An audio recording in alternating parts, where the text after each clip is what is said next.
Palmyra Episcopal Church. Built in 1838, the Palmyra Episcopal Church is still a part of life for the people of Palmyra. The land for the church was sold by Stephen R., who took a pew in payment. 52 pews were then sold to members of the community to raise the money needed to build the free meeting house. The owners of the pews would have the chance to pick the preacher for the week that corresponded with the number on their pew. The construction then began with Lewis Williams as head carpenter. A poem found in the Sesquicentennial book depicts the building of the church. Once on a time when I was young, some 50 years ago, the people of a country town, their pious zeal to show, agreed to build a meeting house and do it with a will, and voted to locate the same upon the schoolhouse hill. The land was bought by Stephen R., who took a pew in payment, so people reckoned preaching worth as much as food or raiment.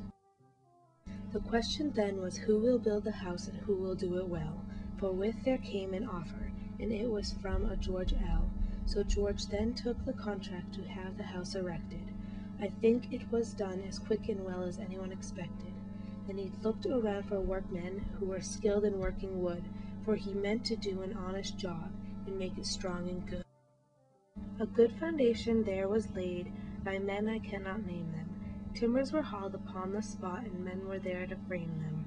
A man was found to boss the job, Old Stub they'd sometimes call him, and in his line of framing work no obstacle appalled him.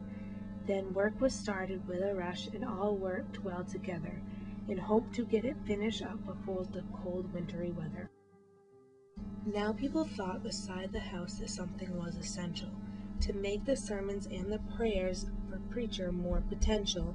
So a singing school was gotten up, with open for a teacher, and each one seemed to do his part to help along this future.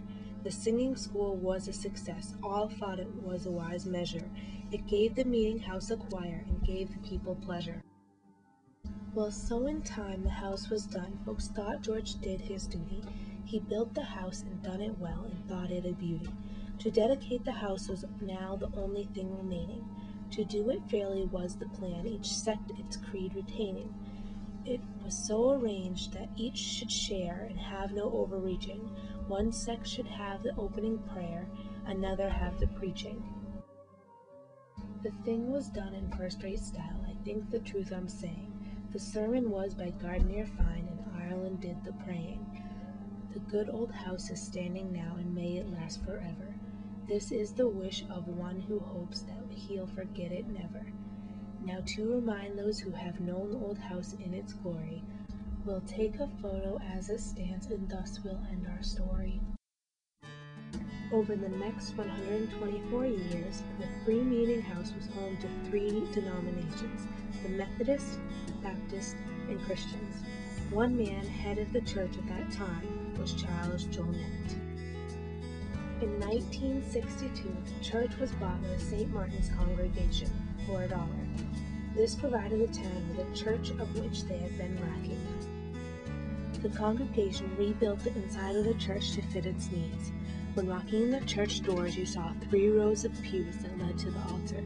At the back of the church, there was a piano in 2 rooms. This was the state of which the church was to stay. In 1964, the congregation bought the Grange Hall next to the church and transformed it into a parish hall. This would be used for community activities, public suppers, and Sunday school. In 1985, Janet McCauley was named priest at St. Martin's. She oversaw many new programs at the church, including both the literacy program and the library.